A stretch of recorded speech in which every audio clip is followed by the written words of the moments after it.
Hello friends. आज अपन discuss करने वाले हैं CA inter revision test paper RTP सितंबर 26 paper number 5 auditing and ethics. First question जो है वो केस सिनेरियो बेस्ड क्वेश्चन है और केस सिनेरियो जो इस आरटीपी में दिया है उसमें हमको पहले कोशिश करनी चाहिए कि हम डायरेक्टली हमें क्वेश्चन से आंसर आइडेंटिफाई हो रहा है कि नहीं। तो यहाँ पर ना इस आरटीपी में आपको पूरी केस स्टडी एक बार रीड करनी पड़ेगी। तो ये एक अच्छी केस स्टडी है। तो स्टार्ट करते हैं अपन।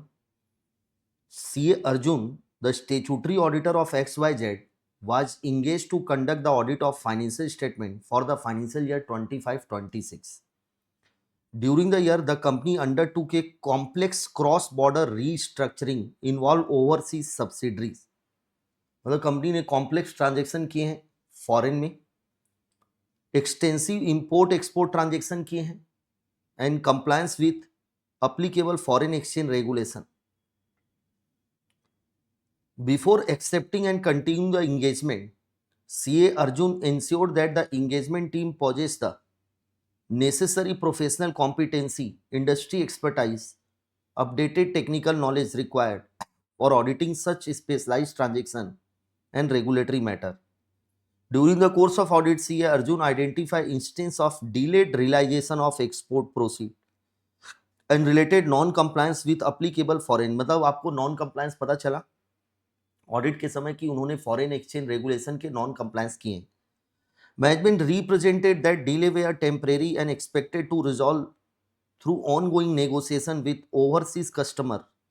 Management further requested that these matters should not specifically highlighted in audit documentation और कम्युनिकेशन विद TCWG। यानी कि मैनेजमेंट ऑडिटर को ये बोल रही है कि तुम इन मैटर को अपने रिकॉर्ड में मत लिखो और TCWG को भी ये मत बताओ कि हमारे यहाँ फॉरेन एक्सचेंज का नॉन कंप्लायंस हो रहा है। Considering the company long standing relationship with his firm, the possibility of losing future assignment, CA Arjun intentionally avoided adequately documenting and communicating this identify non compliance. तो उसे डर लगने लगा कि अगर मैनेजमेंट की बात नहीं मानूंगा तो मेरे को फ्यूचर में नए असाइनमेंट नहीं मिलेंगे कंपनी से और मेरे को ये ऑडिट का भी असाइनमेंट हो सकता है मुझे रिप्लेस कर दिया जाए। तो उसने मैं TCWG को ये बात नहीं बताई, कम्युनिकेट नहीं किया। although he continued to perform other audit procedure in accordance with SA while auditing। तो ये एक पार्ट मान लीजिए खत्म हो गया। इससे रिलेटेड फर्स्ट क्वेश्चन आपको मिलेगा, which of the following base describe CA Arjun conduct regarding the identify foreign exchange non compliance। तो बेटा देखिए यहाँ पर ये दिख रहा है कि देखो उसको नॉन कंप्लायंस मिल गया और वो डर के मारे ये कम्युनिकेट नहीं कर रहा है, TCWG को नहीं बता रहा है, अपने डॉक्यूमेंट में रिकॉर्ड नहीं कर रहा है, ये सिग्निफिकेंट मैटर है। तो बेसिकली उसने ना एथिकल नॉन कंप्लायंस किए हैं क्योंकि उससे डर लग रहा था। तो बेसिकली उसने जो फंडामेंटल प्रिंसिपल होते हैं 5 principle like integrity, objectivity, professional competency, professional behaviour. तो पहला क्या उसने कंप्लायंस किया एथिकल रिक्वायरमेंट? नहीं भाई, उसने एथिकल रिक्वायरमेंट कंप्लाई नहीं की है। Only professional competencies the issue related to technical interpretation, गलत है ये। कोई हमारे ऑडिट टीम में प्रॉपर एक्सपर्ट थे, टेक्निकल कॉम्पिटेंट पर्सन ऑलरेडी थे। His conduct result in violation of professional behavior and ethical responsibility despite performing। Yes, उसने violate किया एथिकल रिस्पॉन्सिबिलिटी का। तो appropriate answer is C is the appropriate answer क्योंकि उसने violation किया है एथिकल रिस्पॉन्सिबिलिटी, उसने इंटीग्रिटी से काम नहीं किया है। There is a violation of principle of integrity and professional behaviour. फिर आगे continue case study second part. While auditing trade receivable arising largely from the overseas operation affecting by restructuring, CA Arjun obtained aging analysis which show that more than 60% of receivable balance were outstanding for more than 180 days। मतलब total debtor का 60% से ज्यादा debtor जो है वो 180 दिन से अधिक आउटस्टैंडिंग हो चुके हैं। Management explain that delay were industry wide and assure that auditor that the amount were fully recoverable based on ongoing restructuring. Management auditor को एश्योरेंस दे रही है कि हम पूरा डेटर से पूरा पैसा रिकवर कर लेंगे, क्योंकि इंडस्ट्री में भी सबकी खराब पोजीशन चल रही है। An expected settlement arrangement. The auditor, however, neither obtained external confirmation from major debtor nor examined subsequent receipt after the reporting date, and instead rely primarily upon the management representation and past recovery trend while conducting that the provision while concluding that the provision for bad and doubtful was advocate during। तो ये second case हो गया। अब इसका एक question आपको second question मिलेगा। Based on audit procedure for trade which of the following represent more significant audit concern, risk that receivable may not exist due to fictitious. ये गलत है, सेल हुई है एक्चुअल में, ऐसा कहीं क्वेश्चन में नहीं लिखा है कि सेल पर डाउट है। Risk that receivable are under stated due to incomplete, ये भी गलत है, कहीं पर ऐसा नहीं लिखा है कि अंडर रिकॉर्डिंग हुआ हो। Risk that receivable were over stated due to inadequate, yes, क्योंकि 180 दिन से अधिक हो गए हैं तो मैनेजमेंट को प्रोविजन हायर रेट से बनाना चाहिए। तो हो सकता है ये रिस्क है कि हमारे डेटर ओवर स्टेट हो चुके हैं, क्योंकि कंपनी का प्रोविजन इन एडवोकेट हो सकता है। तो दैट से C option is correct, risk for over valuation of the debtor. Next case is the during the audit, C. Arjun also noted that ongoing income tax litigation relating to disallowance of certain cross-border transaction expense. Although the first appellate authority has ruled in favor of company, the income tax department has filed a further appeal before the High Court. While the amount involved 10 lakhs was individually below the mortality level, the auditor remained concerned about the appropriateness of management assessment and disclosure of contingent liability.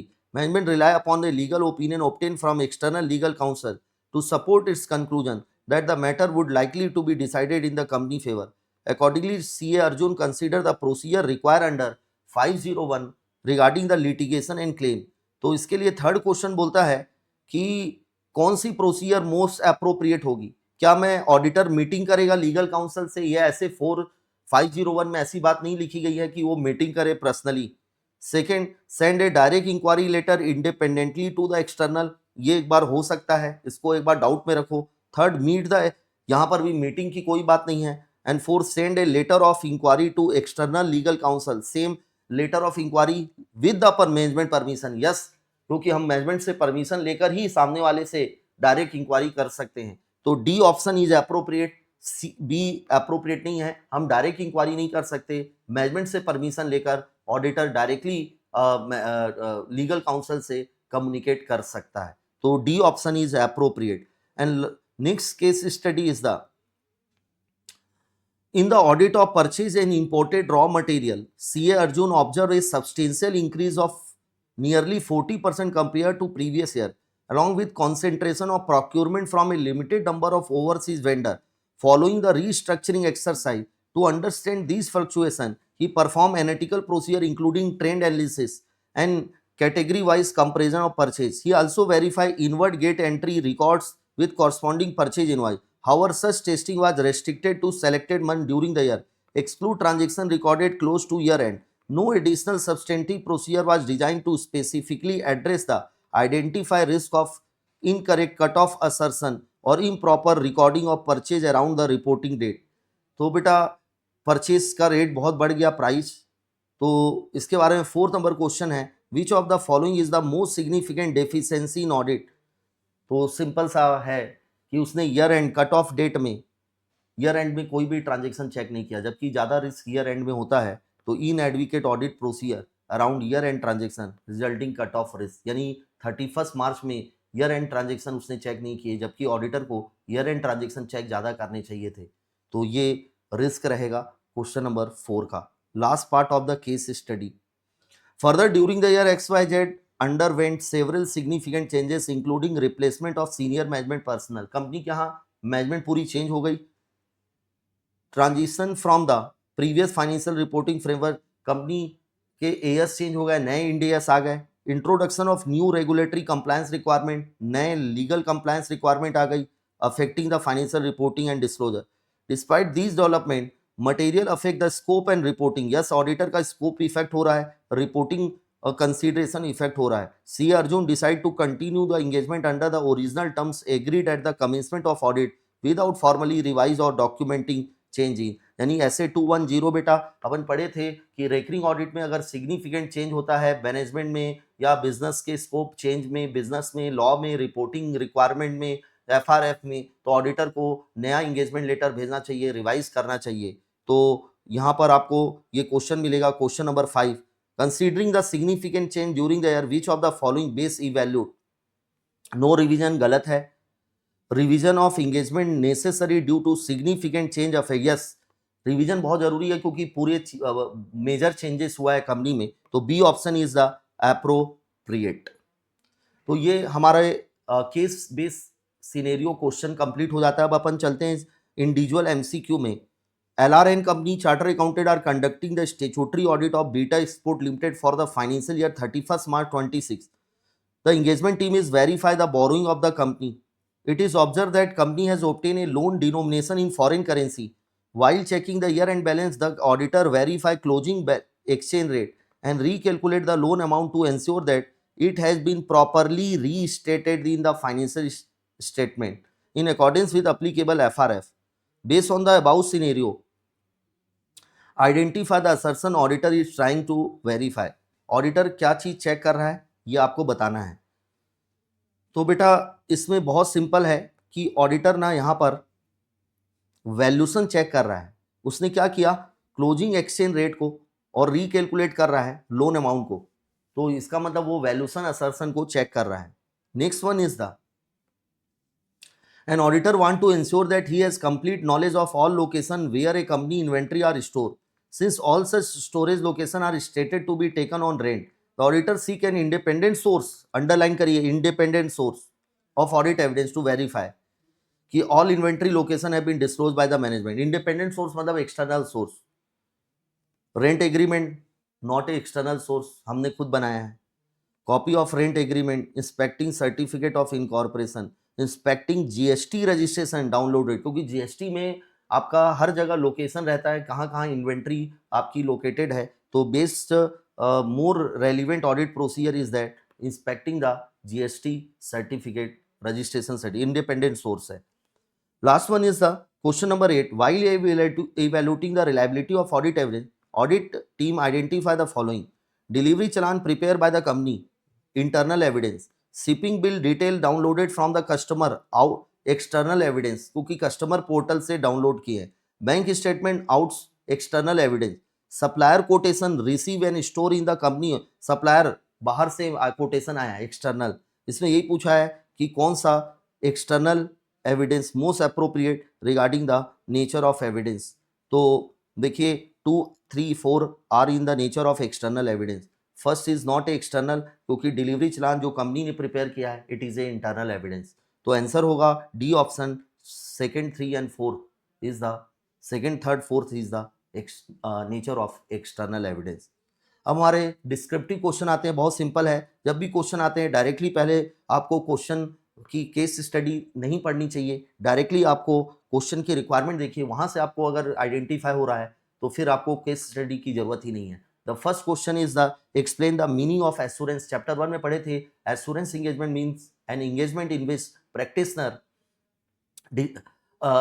express to practitioner draw a conclusion designed to express designed to enhance the confidence of intended user other than responsible party about the subject matter. That's called the assurance engagement. Second, practitioner कौन होता है, responsible party कौन होती है, intended user कौन होते हैं. Practitioner मतलब ऑडिटर जो एश्योरेंस प्रोवाइड करता है. रिस्पॉन्सिबल पार्टी वो is responsible for subject matter और इंटेंडेड यूजर इज द वो use the report assurance report of the practitioner like share holder, stake holder is the intended user. Discuss the element. There are 5 element of assurance engagement. The first one is the 3 party relationship. 3 party में 3 party होती है, practitioner, intended user, responsible party. Second one is the subject matter financial statement. Third one is the criteria benchmark like applicable FRF as. Fourth one is the sufficient appropriate audit evidence, and fifth one is the assurance report. There are 5 elements in the assurance engagement. Second question है audit strategy chapter का, इसमें भी हम last में पढ़ते हैं explain the auditor document requirement relating to overall audit strategy, audit plan and significant change. बहुत simple सा क्वेश्चन है, अपन पढ़े थे क्लास में कि ऑडिटर को डॉक्यूमेंट करना है ओवरऑल जो उसने स्ट्रेटेजी बनाई थी, ओवरऑल जो उसने ऑडिट प्लान प्रिपेयर किया था, और अगर ऑडिट के दौरान अगर ऑडिट प्लान और स्ट्रेटेजी में रिवीजन हुआ है तो ऑडिटर रिवीजन का रीजन के साथ डॉक्यूमेंट करेगा। क्यों डॉक्यूमेंट करेगा? रीजन के साथ अपने को लिखना है। पहला, और स्ट्रेटेजी को डॉक्यूमेंट करने का रीजन बेनिफिट यह है, it is a record of key decision taken regarding the scope, timing and direction of the audit and communicating significant matter to the management. Second, audit plan क्यों document करते हैं? It is a record of the nature, timing, extent of risk assessment procedure and nature, timing, extent of further audit procedure and significant changes कि क्यों change किए गए, reason क्या था change करने का हमारे ऑडिट प्लान, और फाइनली हमने क्या ऑडिट प्लान अडॉप्ट किया है उसको हम रिकॉर्ड करते हैं। Question number 11 that means chapter number 3 का है रिस्क असेसमेंट का। ये भी बहुत अच्छा क्वेश्चन है, लास्ट की लाइन से रीड करते हैं। Discuss the factor the auditor should consider while using the audit evidence obtain in previous audit. क्या ऑडिटर लास्ट ईयर के एविडेंस को करंट ईयर में यूज कर सकता? अपन ने पढ़े थे कि टेस्ट ऑफ कंट्रोल अगर मैंने लास्ट ईयर में किया था और मुझे सेटिस्फैक्शन मिल चुका था, एश्योरेंस मिल चुका था कंट्रोल के बारे में, तो मैं करंट ईयर में उन एविडेंस को यूज कर सकता हूं और मुझे करंट ईयर में फिर से कंट्रोल टेस्ट करने की जरूरत नहीं रहेगी। लेकिन आपको फैक्टर बताने पड़ेंगे कि कौन से ऐसे फैक्टर हैं जो कि हमें ये सजेस्ट करेंगे कि यूज कर लेना चाहिए या नहीं करना चाहिए। तो फैक्टर थे, एक न्यूमेरिक मैंने बताया था, सीएम, पीएमआर, चीफ गेस्ट।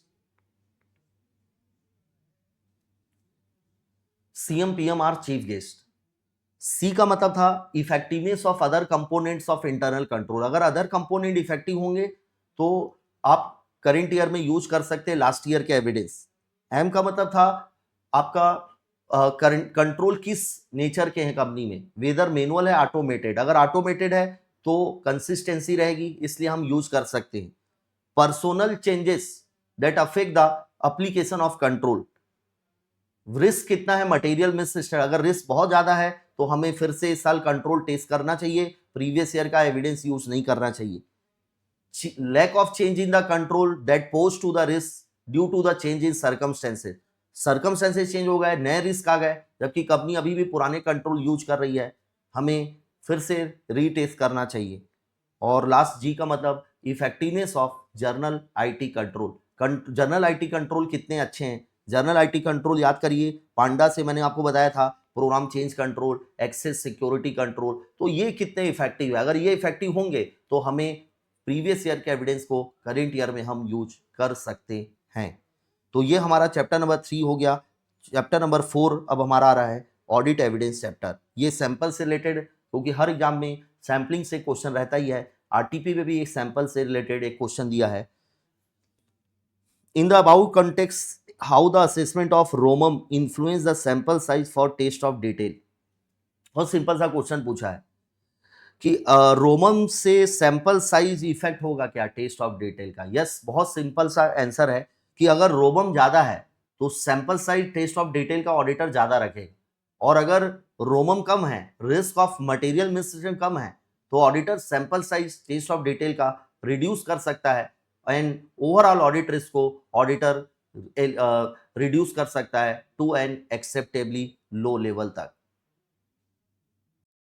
तो फाइनली क्वेश्चन नंबर 12 में हम अपने रिस्क को, हमारा रिस्क इन्फ्लुएंस करेगा सैंपल साइज को। अगर रिस्क अगर ज़्यादा है तो सैंपल साइज हम कम, सैंपल साइज ज़्यादा रखेंगे टेस्ट ऑफ डिटेल का, जिससे कि हम सफिशिएंट अप्रोप्रिएट ऑडिट एविडेंस लेकर ऑडिट रिस्क को एक्सेप्टेबल लो लेवल तक रिड्यूस कर सकें। क्वेश्चन नंबर 13, ये क्वेश्चन जो है ऐसे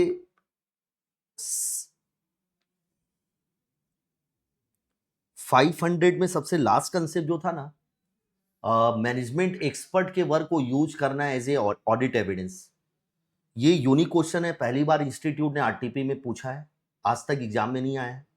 तो ये बहुत इंपॉर्टेंट क्वेश्चन, यूनिक हो सकता है, क्योंकि ये आज तक क्वेश्चन एग्जाम में इंस्टीट्यूट ने नहीं पूछा है। तो ये क्वेश्चन है बेटा, अपन लोग पढ़ते थे कि मैनेजमेंट एक्सपर्ट हायर करती है फाइनेंशियल स्टेटमेंट प्रिपेयर करने में हेल्प करने के लिए। लाइक किसी बिल्डिंग की वैल्यूएशन के लिए इंजीनियर की हेल्प ली गई, या एक्चुरी की हेल्प ली गई ग्रेचुटी की वैल्यूएशन करवाने के लिए। तो क्या ऑडिटर एक्सपर्ट के वर्क को एज ए एविडेंस के रूप में यूज कर सकता है?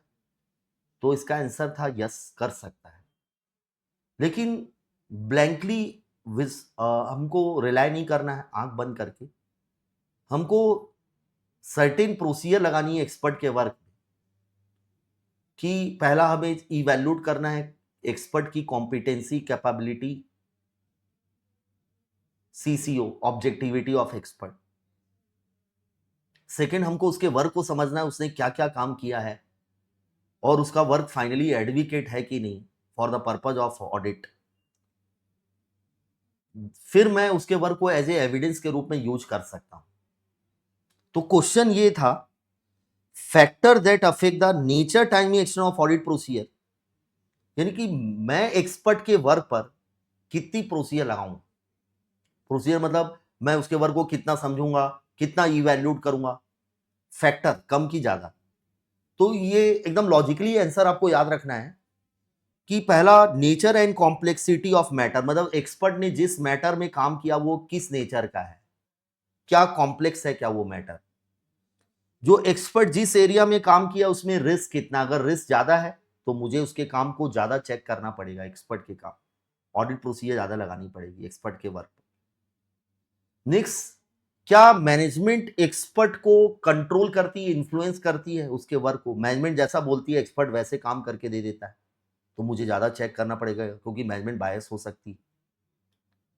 नेक्स्ट वन इज द कि क्या ऑडिटर को प्रीवियस नॉलेज है एक्सपर्ट के वर्क को यूज करने का। अगर मैं 3 साल से एक्सपर्ट का वर्क यूज कर रहा हूं तो हो सकता है मैं उसके वर्क पर अब विश्वास कर लूं और ज्यादा चेक ना करूं। Next, auditor experience about the expertise of the expert, मेरे को पर्सनली नॉलेज है, एक्सपर्ट बहुत क्वालिफाई है, कॉम्पिटेंट है, ऑब्जेक्टिव पर्सन है।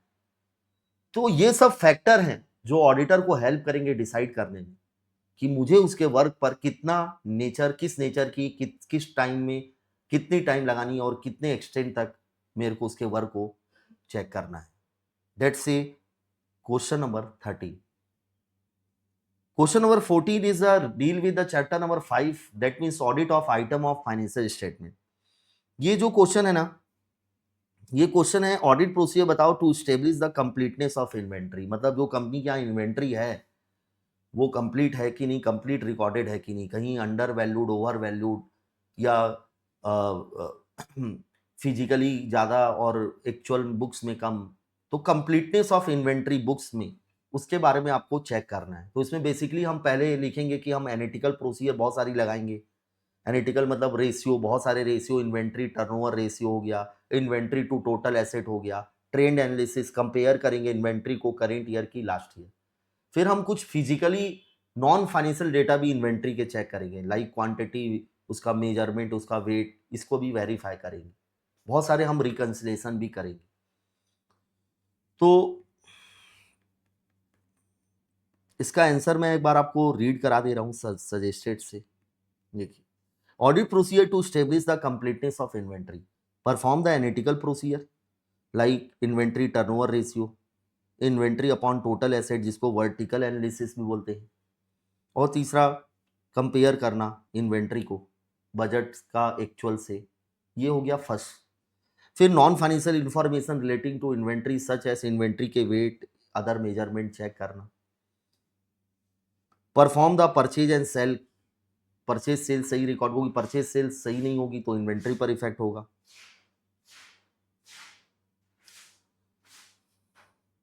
Reconcile physical inventory amount with perpetual record. ठीक, तो ये हो गई इन्वेंट्री से related procedure. Next question chapter number 6 से रिलेटेड आपको मिलेगा ऑडिट डॉक्यूमेंटेशन, जो कई बार एग्जाम में आ चुका है। What is the completion memorandum, completion memorandum क्या होता है, और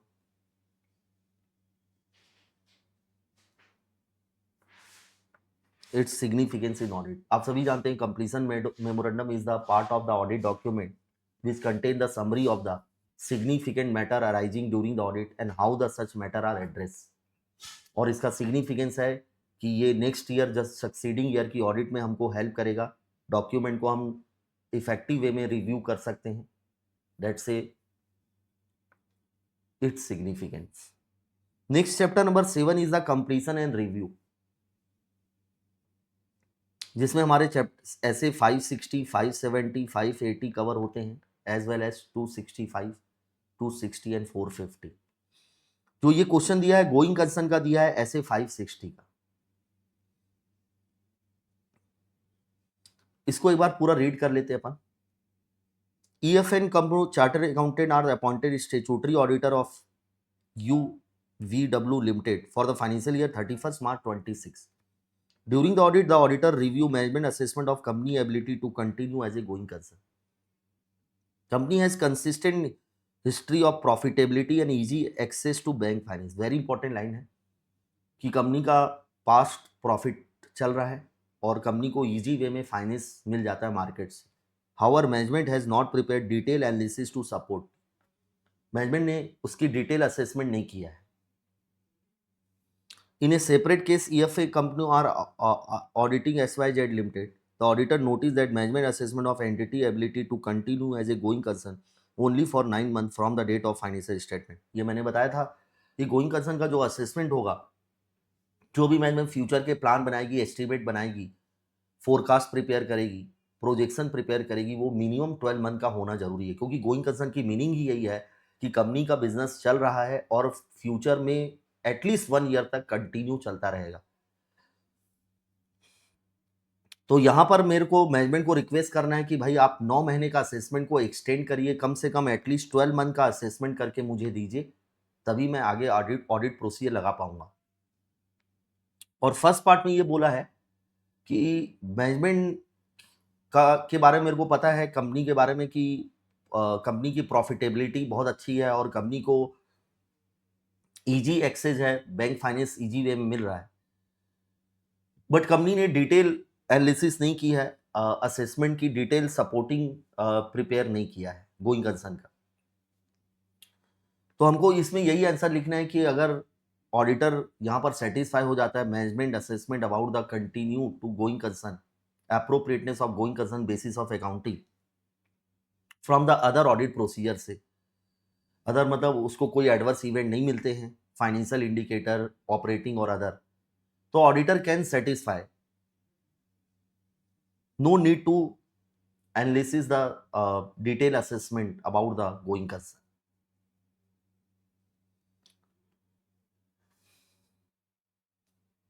चैप्टर नंबर 8 ऑडिट रिपोर्ट। इसमें बेसिकली इंस्टीट्यूट ने इस बार ऐसे 600 का क्वेश्चन पूछा है, जो बहुत छोटा सा टॉपिक दिया है लास्ट में हमारी बुक में, using the work of another auditor. With reference to assess using the work of explain need of coordination and proper understanding between the principal auditor and other auditor,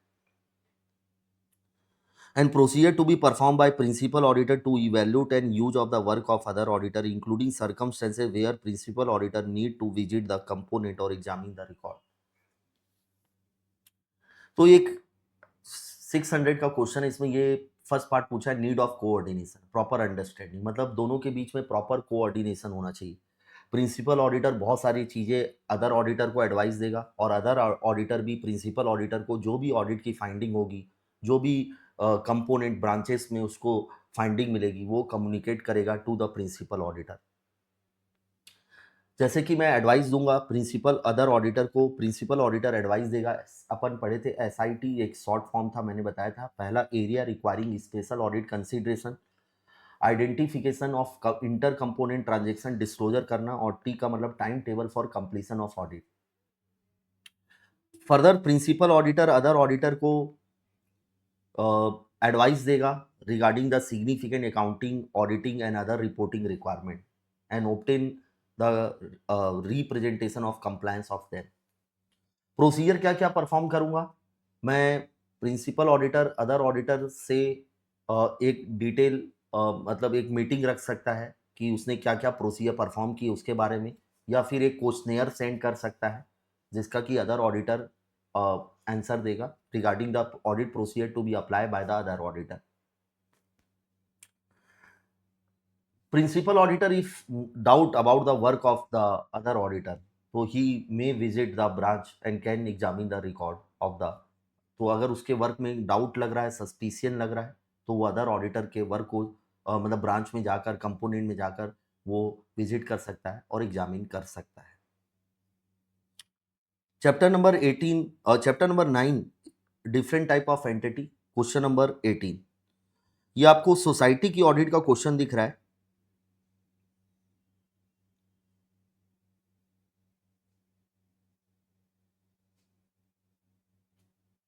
You have been appointed the statutory auditor of society Bright Future Welfare Society, registered for promoting the educational and social welfare activity in rural area.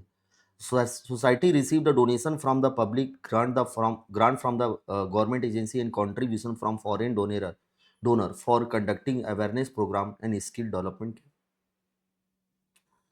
During the audit financial year 25-26, you observe that society has incurred substantial expenditure on welfare activity, administrative expense, and purchase of educational material. Certain expenditure were late reimbursed by the specific donor based on utilization certificate submitted by the society. तो कुछ donor ने reimbursement जो donation है वो utilisation के base पर दिया कि पहले आप खर्चा करके प्रूफ करो फिर हम आपको डोनेशन देंगे. Further a few complain alleging the improper utilization fund were filed before the registrar of society and inquiry were initiated regarding the financial condition and functioning of the governing body. The management has also claimed exemption under Income Tax Act and informed that society is registered under the foreign contribution for receiving the over. As a auditor explain the various audit consideration procedure. तो एक general type का question है कि audit of society में आप क्या क्या consideration लेंगे. तो बेसिकली सोसाइटी का बिजनेस, सोसाइटी का काम था डोनेशन. एजुकेशनल सोसाइटी थी, सोशल वेलफेयर के लिए इस्टेब्लिश हुई थी. तो उसकी ऑडिट में हम क्या क्या करेंगे. सबसे पहले auditor should ascertain governing legislation of society, मतलब ऑडिटर को सबसे पहले सोसाइटी रजिस्ट्रेशन एक्ट में क्या क्या रिक्वायरमेंट है उसके बारे में नॉलेज होना चाहिए. ऑडिटर को एमओए और बाई लॉ सोसाइटी का देखना चाहिए जिससे उसको ऑब्जेक्ट पता चल सके. असर्टेन ऑडिटर को ये भी देखना चाहिए कि वो फॉरेन कंट्रीब्यूशन रेगुलेशन एक्ट में रजिस्टर्ड है कि नहीं, उसका रजिस्ट्रेशन सर्टिफिकेट वेरीफाई करना चाहिए. इनकम टैक्स में क्योंकि वो एग्जम्पशन क्लेम कर रही है तो इनकम टैक्स में भी रजिस्ट्रेशन होता है टैक्स एग्जम्पशन के लिए, तो सर्टिफिकेट वेरीफाई करो. कंट्रोल चेक करो विथ रिस्पेक्ट टू डोनेशन के बारे में और एक्सपेंडिचर के बारे में, internal control. Accounting policy check करो अप्रोप्रिएटनेस है कि नहीं रिगार्डिंग द डोनेशन और ग्रांट के बारे में. कुछ एक्सपेंस इंकर्ड होते हैं सोसाइटी जब खर्चा होने के बाद वो उसका रिम्बर्समेंट होता है तो उसकी अकाउंटिंग ट्रीटमेंट कैसे किया जा रहा है, प्रॉपर है कि नहीं वो चेक करो. Ascertain the all illegal irregular improper expenditure, और कोई एक्सपेंडिचर वेस्ट तो नहीं किया गया है, गलत यूटिलाइज तो नहीं किया गया है, उसके बारे में ऑडिट प्रोसीजर लगाओ.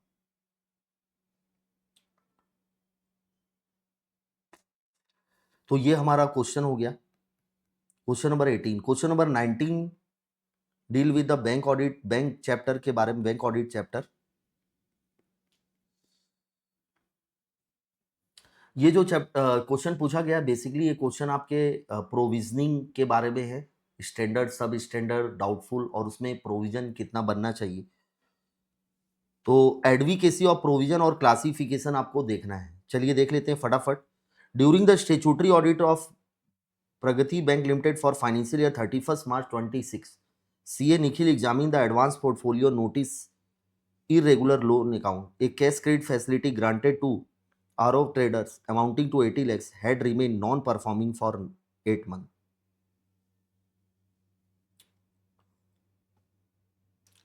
यानी कि एनपीए हुए 8 महीने हुए, यानी कि वो सब स्टैंडर्ड है.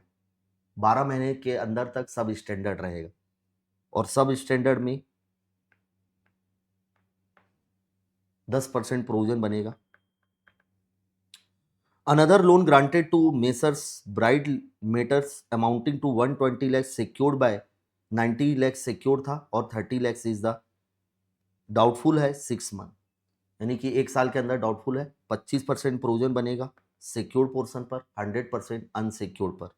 ए term loan of 200 lakh granted to Crist infrastructure secured to the extend of 120 continue doubtful for 30 month, 1 to 3 years के अंदर है डाउटफुल। 40% प्रोविजन बनेगा, सिक्योर्ड पोर्शन अनसिक्योर्ड में 100। Further a loan of 150 lakh granted to Delta Export having a security value of only 40 lakh had remained doubtful for more than 5 years, यानी 3 साल से अधिक 100% provision बनाना है सिक्योर्ड अनसिक्योर्ड दोनों पर। In another case, advance of 50 lakh granted to Messrs Eagle Industry were identified by internal auditor as irrecoverable, though same had not been written off by the bank. Irrecoverable loss हो गया, आपको right of करना है, 100% right of कर दो books में, loss assets. Last question, question number 11, question number 20, chapter 11, ethics terms of audit engagement. During the statutory audit of C Manufacturing Limited for financial year 31st March, CA Current, the engagement partner of Current and Company, observed several circumstances affecting the independency of auditor. One of the partner of audit firm held share in the company. Share, self-interest rate. The audit firm had also granted a loan to one of the directors of company. Self-interest, पैसा लेना, पैसा देना. Further, fees received from C Manufacturing Limited constitute a major portion of firm annual. हम उसकी fees पर depend है, self interest rate, dependence of fees. The firm was concerned that adverse reporting might result in loss of engagement, यानी हमको loss of engagement, हमारी audit जा सकती है अगर हमने एडवर्स रिपोर्ट दे दी, यानी हमको नुकसान हो सकता है सेल्फ इंटरेस्ट। ये सभी एग्जाम्पल है सेल्फ इंटरेस्ट रेट के। It was also noticed that audit firm undertook internal audit and management consultancy service for the company during the year, and these area were now subject to statutory audit. हमारे ही लोगों ने internal audit की और हम ही लोग statutory self review thread. In addition, one of the audit team member recently served as a financial manager of the company before joining the audit firm. Identify the threat independency arise. तो बेटा ये self review threat है। पहले वाले case में self interest threat आ रहा है और सेकेंड वाले केस में सेल्फ रिव्यू थ्रेट। तो आपको दोनों की डेफिनेशन, सेल्फ इंटरेस्ट थ्रेट और सेल्फ रिव्यू थ्रेट की डेफिनेशन लिखनी है और फिर कमेंट कर देना है।